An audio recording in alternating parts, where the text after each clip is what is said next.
Hello, Mr. Ricardo. Thank you very much for accepting our invitation, and I'm very honored to have you here in our podcast. As we have already discussed, today we are going to talk about how to validate qualitative test methods. I think it's one of your areas of expertise, and I hope that we will have a good discussion. First of all, may I kindly request you to briefly introduce yourself and provide us with some information about your experience and background in the field of analytical chemistry, laboratory accreditation, or similar areas? Okay, so first of all, I would like to say that the honor is mine. So thank you very much for the invitation.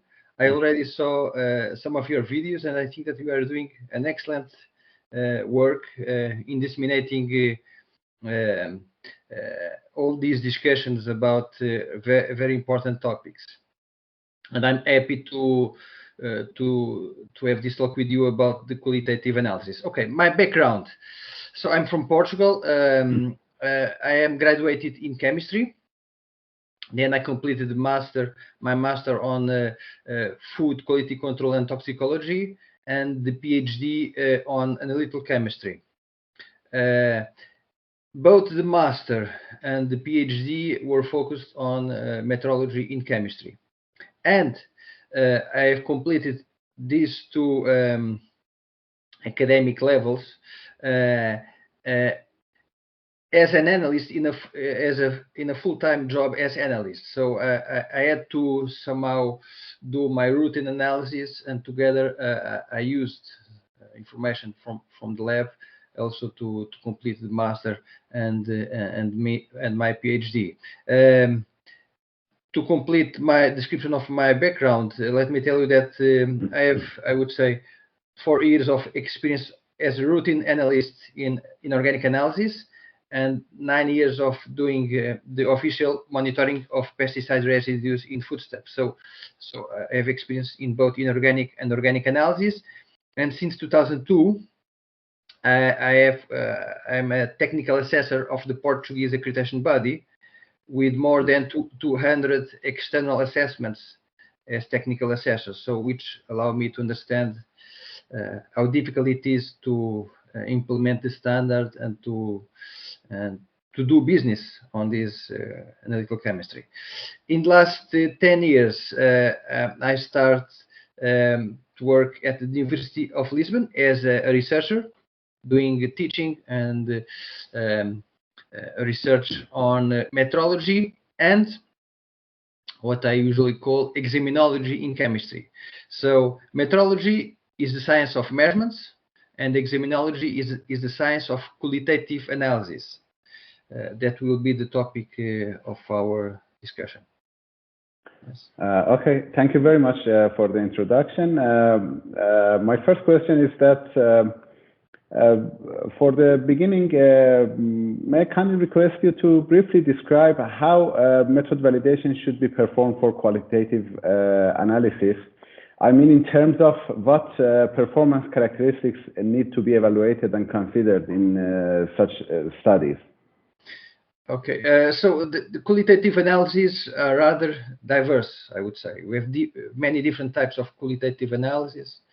If you want to identify the presence of a compound in a complex matrix, and you report if it is present or not, or not present above a limit, you have a qualitative analysis.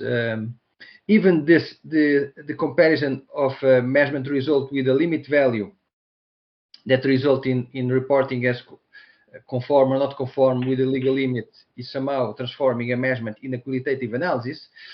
And typically, when we have this type of analysis, first you have to define what you call a positive or a negative result.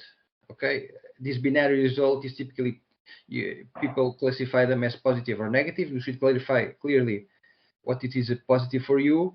For instance, if you identify cocaine in the urine of an athlete, you can call it a positive because it is present, not because it is a good outcome, of course. And the negative, by convention, you can say that there is no evidence of the presence. Okay, so but you can also do it, define the conversion in the other way around, no problem. But okay, but when you have a positive result, typically you would like to know what is the chance of that procedure producing a positive result when the case or the sample or the item is in fact positive, I would say.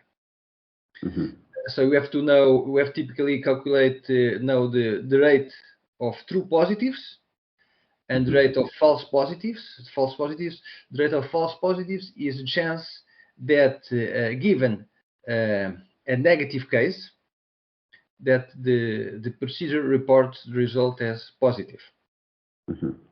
And of course, in many cases, or in some cases, you will also report a negative result. So you also need to know the true negatives and false negative results rate. So to summarize, the performance characteristics that you need to know are the rates of true and false results.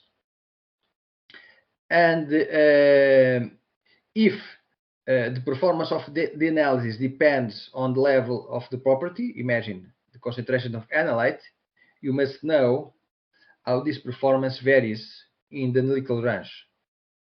Okay, and then you will get a limit of detection that will be the minimum level of that property that you can report as positive in a reliable way. So, okay. Okay.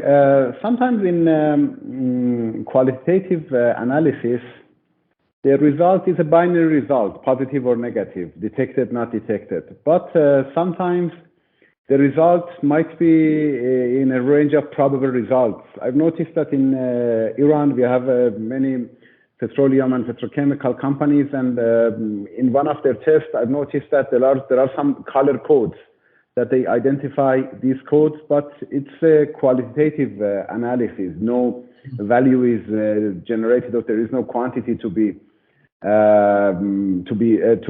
for which a number should be assigned, a value should be assigned. Is there any difference in how we should proceed with method validation in these two cases? In one case, we have only a binary result, true, false, positive, negative. And in other case, a range of results might be possible, and sometimes the difference between them might not be very significant. Is there any comments about this? Can you give me some more details about this petroleum analysis? Because so you report as a range of values. So they report something like 1F, for example. 1F is a classification of a certain color based on a test that they have. And this is reported. Sometimes it might be 1G. For example, in the ASTM test method, it has been specified. But sometimes in microbiological testing, you look for a certain microorganism. It is either present or absent. There is no other result. Okay. I imagine that in this petroleum color scale, some scales are closer than others regarding the color intensity. Yes. Okay. Exactly. Okay. This is an example of more ordinal scale. So we have a nominal property, you have an ordinal scale, and then you have the continuous scale, typically from quantification. So in these type of situations, in these ordinal scales, and a very common example is the Mohs scale, scale. In this case, we have a rather strange thing, because it is not a quantitative property nor a pure nominal property, because you have a number or a scale where we have different classes, and each class is closer to a neighbor then to another class. So if you miss the identification or the classification to a closer class, is not as bad as missing a classification to reporting something that is rather different regarding the closeness of property intensity to that class. So, but in this case, our life is a little bit difficult because typically that scales, the difference between the two scales can be not constant. Imagine the difference between the first and second scale can be closer than between the second and the third scale, which make more difficult to express in the quality of our identification information about the closeness of our classification. So in this case, at least in the EURECAM working group, we are not working at this stage in this type of situations. When we have an ordinal scale, we try to look it as a nominal problem. Okay, imagine if you have hardness scale 7 to be tested. So we have an item with hardness scale 7. We only check the true result rate, or for us, we have a true result when we report 7, because the reference is 7, and we don't distinguish if we report 8 or 10, because we assume that both of those cases are fails. Although we know that 8 is closer than 10, to 7 than the 10.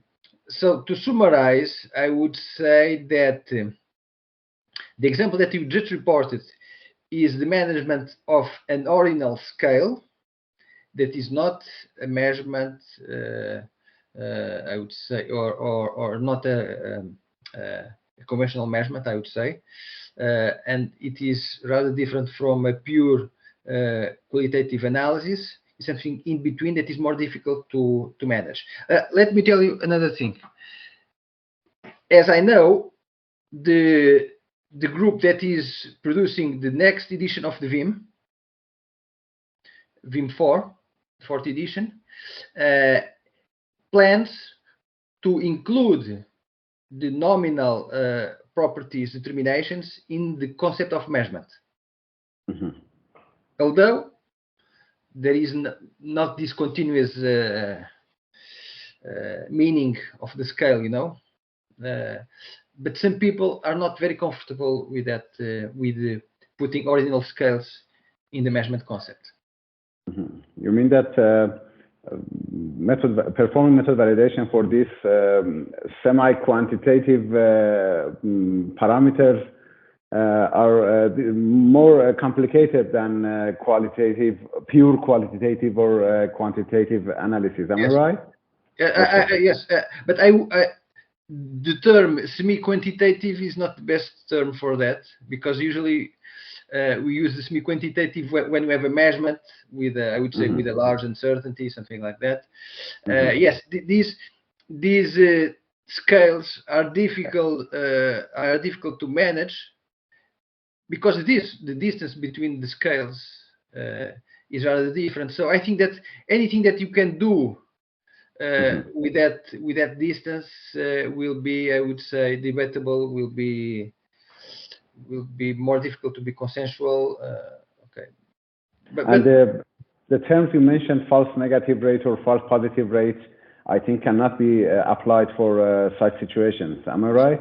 No, we can use it. We can use it. If for us, imagine if you have a reference, if you know that item is class 7, and then you test your procedure. If you get 7, it will be a true positive. Okay, if it is 8 or 10, you can assume that it is false, and you don't put in your model, in your assessment, the closeness of the false results to the scale, to the reference scale, to the reference value of the scale. Okay, thank you. My next question is about a controversial term, measurement uncertainty. I've noticed that many accreditation bodies exclude qualitative testing from measurement uncertainty, and they say in their policies that laboratories are not obliged to quantify or estimate measurement uncertainty. And also the definition of the term in VIM, it is emphasized that there should be a quantity and the value should be assigned for that quantity. And in that case, we have measurements. Based on this definition, can we say that measurement uncertainty cannot be applied for a qualitative test since there is no quantity exists? You cannot use the word measurement for a qualitative analysis. Yes. So this is a very nice question and interesting topic.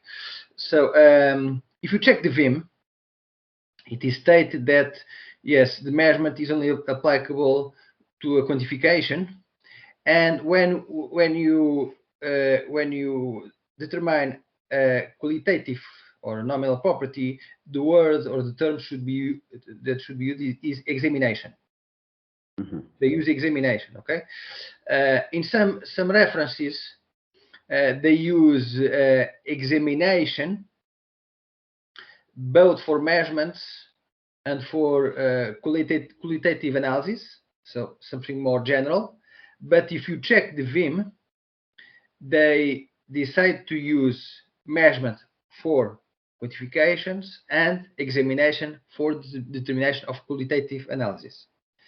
Some years ago, I don't know, there was a project, an important UPAC project, that developed a vocabulary for determination of nominal properties. They call it VIN. That is somehow it is the VIM, but applied to qualitative analysis, where they have the parallel of I would say most terms from the VIM to measurements, but applicable to qualitative analysis. So they have examination uncertainty, examination traceability. They have all of that. Okay, so this means that we cannot use the term measurement uncertainty for qualitative analysis, but we can use examination uncertainty. Okay. Examination. Okay. And like I said to you, according to the information that I have for this working group that is developing the 4th edition of the VIM, they plan to add to the measurement concept the determination of these ordinal properties. But qualitative will be something separate, clearly separate, different. And it is interesting that nowadays everybody somehow faced or got information about the performance of qualitative analysis, the COVID tests, the sensitivity and the sensibility that are ways of reporting the true and the false result rates. And so this concept is becoming, it is obvious to everybody that the reliability or the uncertainty of qualitative analysis or examinations is very important. I think that if you want to use or apply uncertainty for these qualitative testing, the uncertainty should be based on these false positive and false negative rates. Am I right? Yes, yes. The things can be the easy way to report the quality of a positive result is to report, okay, the result is positive, and then you report the true positive rate and the false positive rate. Okay, this is the easy one. so people can understand, can know from that reporting how good it is, the qualitative analysis procedure. Okay. But this way of reporting is not perfect, because when you report a true and a false positive rate, you express only performance, I would say. You are not expressing the probability of your positive result being in fact true. This means that if you want to report your result in a more sound statistical way, okay, to summarize, you know to have prevalence information. You must know you must have some prior information about the studied population. Let me give you an example. If you have a COVID positive result, if you have imagine that you have a positive result from a COVID test, fast one, that ones that are cheaper and faster ones, and if the person from which you took the sample for the analysis is from a country or a population where there is a big incidence of COVID. So imagine 50% of that population we know from our prior knowledge that is infected. That positive, the probability that positive being correct is larger, higher if you get the same positive from a population where you know in advance that everybody is vaccinated and the prevalence of the COVID is low.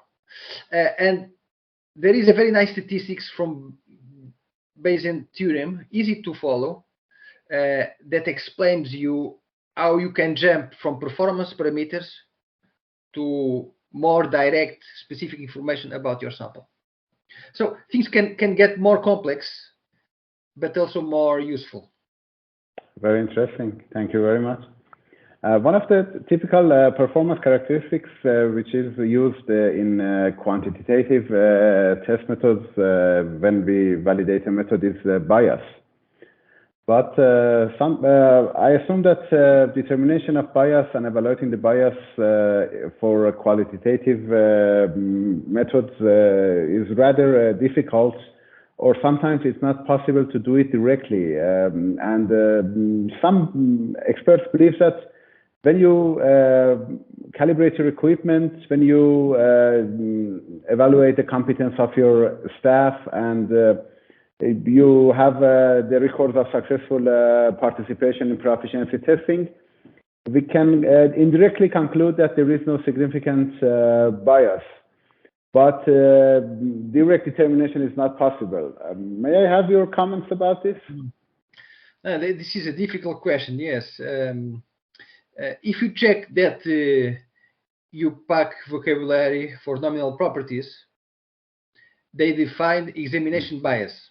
They define that examination bias. And if you check that their definition, it is more applicable to the definition of that ordinal properties. Okay? Well, this is a way. So this question somehow. These questions somehow allow us to discuss previous questions that you mentioned about how to deal with the ordinal properties. Okay, so what they say is the following: if you have a reference method procedure, or if you know in advance that that item has the class 7, yes. If you test that several times, and if by using procedure 1, and if the results from procedure 1 are always 7, there is no bias, of course, from your determination of nominal properties. But instead of 7, if it reports 8, the bias will be 2 regarding this ordinal scale. If it is reported 9, the bias is even larger. So there is some, I would say, some use for this concept for qualitative analysis, but it looks to me that it is more useful if you use it for ordinal properties than for pure nominal properties. Yes, but yeah. In ISO 13528 standard, which is used by proficiency testing providers as a reference for statistical techniques, there is a section for how to evaluate the performance of participants in qualitative test methods.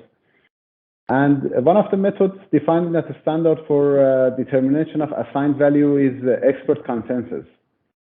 My question is that, can we have a similar approach in assigning a value? A value is not correct. Assigning a certain, I mean that to make a reference material or have a reference in order to compare on performance against that when we validate a qualitative test methods in the laboratory, or not? Yes, I think so. I think so. But look. In this, in the example that you mentioned, I would say it can be more useful for analysis like sensory analysis. Let me give you an example. One of the problems of qualitative analysis of rather complex items, items that are so complex that it's difficult to produce them by formulation. You know, imagine if it can be difficult for us to produce a food product contaminated with a pesticide, with an incurred pesticide, that will be as challenging as we would like for our identification method. Okay. If we have something like that, typically to test, to get the false and the true result rates, we must rely in a tool to transform that real item or to give a reference value for that real item. Okay, typically we should use a more selective method than the method that is being tested. Imagine if you use ELISA test for pesticides in foods, a good reference to set the reference values could be GCM SMS, because it is more selective. Okay. Okay, but if you want to assess the performance of your GCM SMS, probably you don't have a better reference than itself. Okay, but coming back to your problem, if we have a sensory analysis, imagine detecting a defect in wine by through sensory analysis. I would say that the only way to get adequate reference is to have, yes, the output from that from a group of experts that check the wine for its defects. So, but I would say in instrumental chemical analysis, this expert judgment is more difficult to use, I think. I would say. Okay, my next question is about how accreditation bodies should see qualitative test methods in terms of method validation, quality assurance activities. Mainly, they are focused on how to validate quantitative test methods or how to estimate measurement uncertainty for that. And they are not very strict about qualitative test methods. And some aspects like metrological traceability, method validation, measurement uncertainty, as mentioned, are not applicable as much as qualitative test methods. Based on your experience in accreditation, what is your idea? Do you think that there should be a certain policy to clarify how much laboratories should do for qualitative test methods, and these policies should be as clear as possible for them? Yes, okay, I agree with you, yes. The accreditation criteria are not as strict for qualitative analysis as for measurements. There is a ELAC policy that tells us that labs are not expected to report the uncertainty of qualitative analysis, okay? But they must use valid qualitative procedures. So in theory, so in fact, they have to prove that their qualitative analyses are valid, so the rates of false results are low enough. And the same philosophy is applicable to a measurement procedure. So typically, you must set a maximum false result rate and prove as much as you can that the performance or that the observed false result rate is lower than that limit. Okay, you have to do that.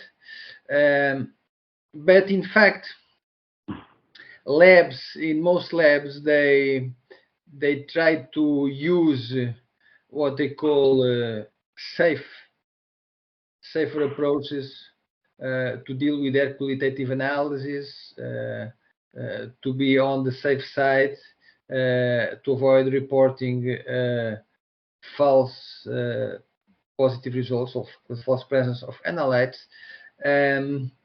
But in some fields, they have strict rules how to define what is a positive or a negative result. For instance, in pesticide residue, in the analysis of pesticide residues in foodstuffs, that tells you how many ions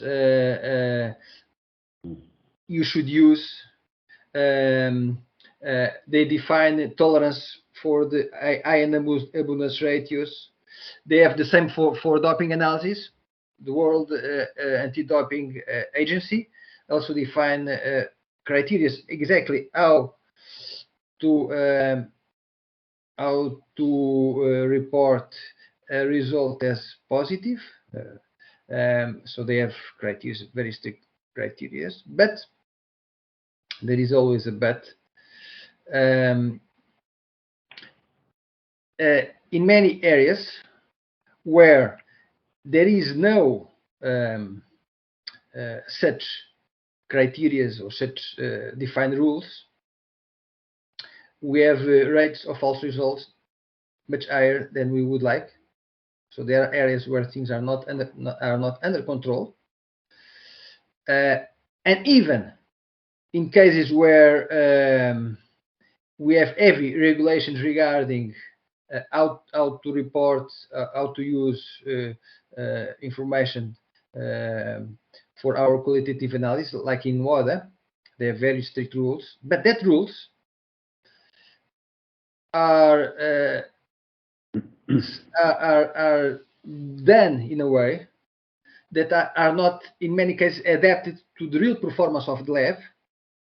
So in that situation, you have cases where you have high rates of false negatives.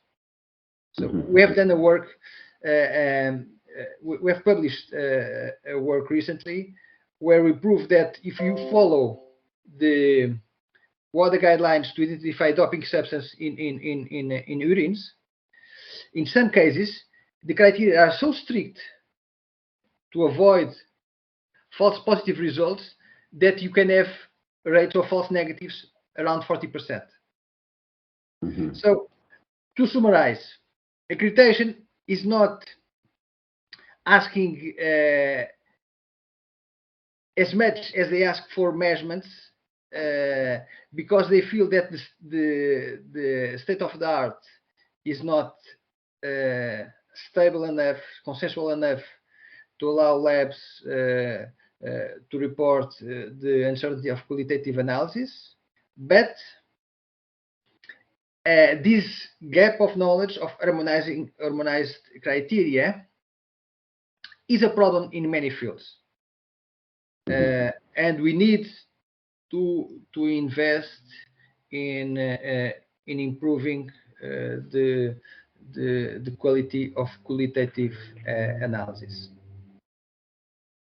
Okay, so you agree with me on this point that they are not very sensitive about qualitative analysis compared with quantitative one. Yes, but look, but they do that because they feel that if they ask something that is not available there, so imagine they for sure some of them believe or that in some fields the rates of false results are much higher than we would like, but they feel that there are no tools available or there. State of the art is not developed enough to allow labs to solve that problem. And accredited labs, we don't expect them to do fundamental research. They must rely on the state of the art, and their mission is not to move the state of the art, okay, because it will be too expensive for them, difficult to handle. And although I would like to have a better status of qualitative analysis in accredited labs, I agree that currently the approach of the accreditation bodies is I would say the adequate one, realistic one. But I believe that things can improve in future, near future, I hope. Thank you. My last question is that I know that you're working on publishing a document about qualitative methods validation in one of your EuroChem working groups. But is there any guides or documents that you suggest which might be useful for the labs to help them in validating their methods for qualitative testing? Okay, so we have some documents, some rather old works on this area that we could that I could mention, but I think that in the next weeks, I hope it will be published. The first it will be published an EuroChem CTAC guide on how to assess the performance and to evaluate the uncertainty in qualitative analysis.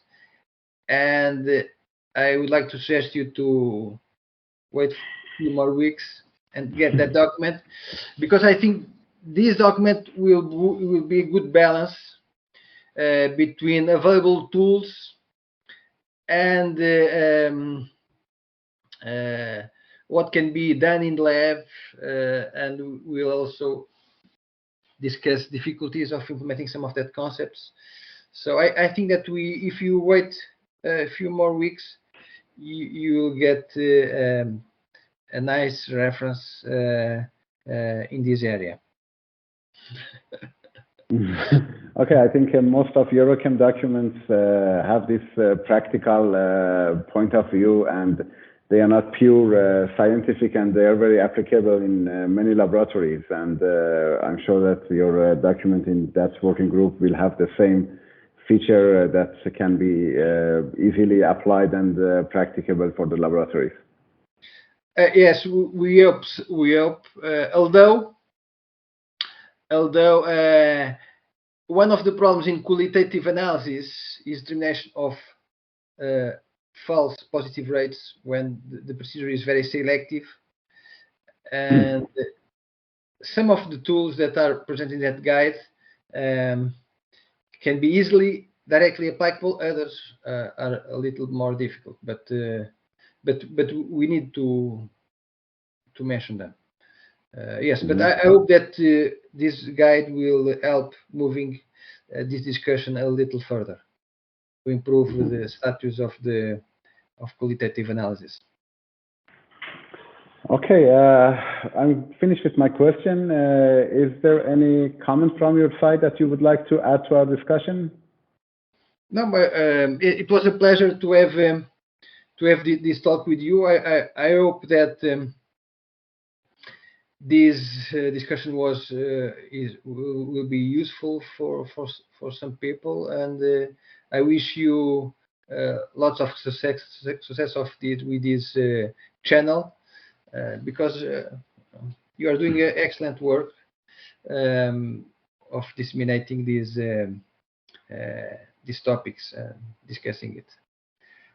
Thank you very much, Mr. Ricardo. I'm very honored to have this. It has been a learning opportunity for me to have this talk with you, and I hope that this discussion would be also useful for our audience.